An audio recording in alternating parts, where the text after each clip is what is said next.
Hey everyone, Technomentary here with a video for you guys. In today's video, I'm going to show you how to remove a lock from an app on iOS 18. As you know, iOS 18 allows you to lock an app. For example, if I click on it, it prompts me for my passcode. Now, if I want to turn this off or remove it, this is what you'll need to do.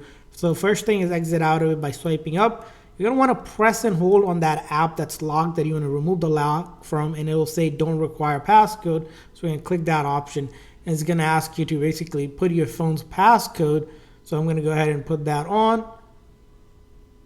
And from there on, we have basically removed the lock by, if I go ahead and click on it, as you can see, it doesn't require me to enter that passcode anymore. So that passcode has been turned off or removed and good to go. And you'll have to do it individually for each of the apps. So if you have other apps that are locked like that, you'll need to go ahead and do the same exact process where you hold on to it.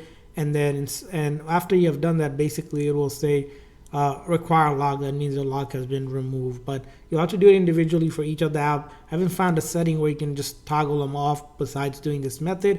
And I hope this video was helpful for you guys. If so, please do consider the like and subscribe button for more tips and tricks for your iPhone and other iOS devices. We'll see you guys next time.